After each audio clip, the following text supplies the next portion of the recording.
comic was very nice to me. He's my new favorite comic because I don't have to say his last name. He's made it easy on me, all right?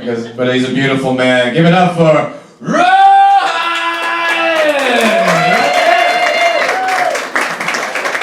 Thank you. You know, for our host, everyone. So I love playing golf. It's one of my favorite things to play. I was playing golf with this one random guy, and he goes, Rohan, what's your handicap? And I don't really know how to calculate that shit. So I Googled it, I did the math, and after my calculations, I found out that my handicap is autism. So I'm pretty honored to perform comedy in an actual comedy club. Just like most comics, we all perform at like really shitty gigs. Recently, a couple months ago, I performed stand-up comedy at a strip club. Very nice. You know, it's pretty crazy, you know, because a stand-up comedy audience and a strip club audience are very different. And they have very different expectations, you know? It's acceptable for a stripper to make you laugh. It would be really weird if my jokes gave you all boners, right? But, you know, it's weird because I'm envious of the strippers, but I also feel bad for them at the same exact time because, you know, they get money thrown at them, but weird, creepy dudes always hit on them, you know? It would be great if after a comedy show, a woman came up to me and was like, Rohan, let me take you away from this. Or come with me and you won't have to do this anymore. So I'm Indian, and even though I'm Indian, I hate getting an Indian Uber driver. Based on laughs, I think some of you agree with me.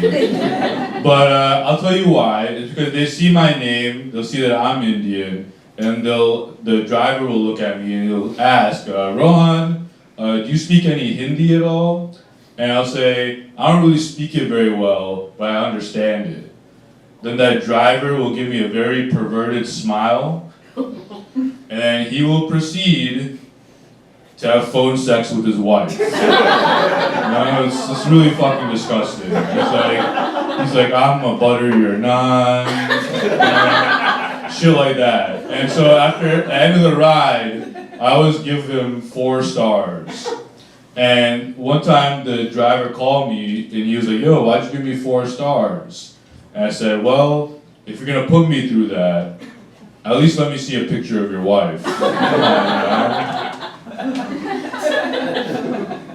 So I went on a date recently, and the woman I was seeing, like we went to a restaurant, and during it, my date looks at me and she goes, Rohan, I really want to have sex with you tonight, but I have UTI. And when she said that, I looked at her and I said, ma'am, I don't really care about the school that you went to. It sounds like a technical institute, right? Any alumni here? Mm-hmm. So, what did you call it? I read an article about a guy named Susumu Yamaguchi. Anyone know who that is? He's the only man, if you don't know, he's the only man in history to survive both atomic bombs. It's pretty crazy, you know, he was in Hiroshima, got hit with the first one, took the train to Nagasaki, got hit with the next one.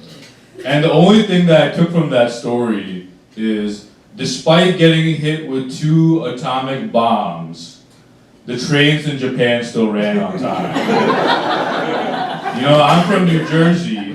Last year the New Jersey Transit was delayed for 4 hours because a cow ran on the tracks. You know, I'm Hindu and I'm supposed to believe that cows are sacred, but I'm sure every single one of those gods would have wanted me to get to work on time.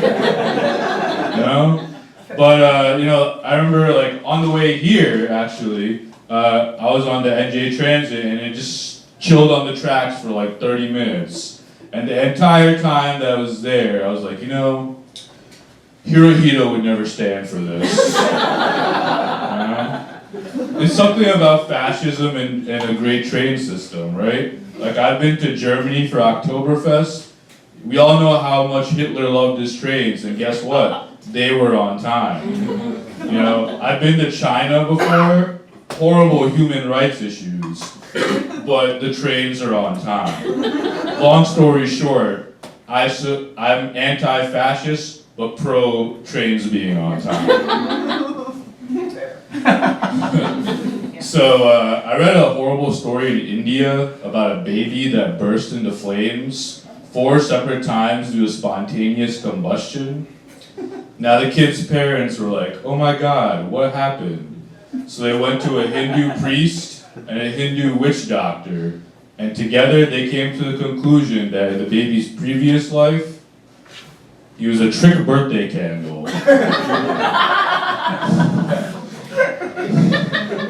Yeah, you know, give that kid a lot of credit. He's got a very fiery spirit. And these 2 firemen put it out. So I love dating smart women, but sometimes it can be a bit much, right? I'll give you guys an example. I went on a date with an MBA grad, and she was cool, she was cute, but she was funny, but she kept using the word opportunity instead of saying job, and it really gave me the ick, right? Guess what? People my age can use that word too. Anyways, she gave me the ick.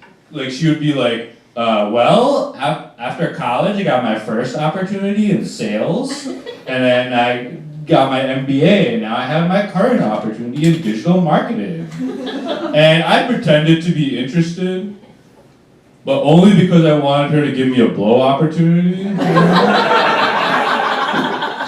Yeah, you know, she did not find that one as funny.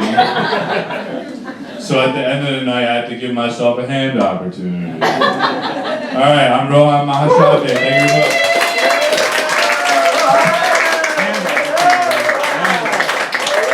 All right.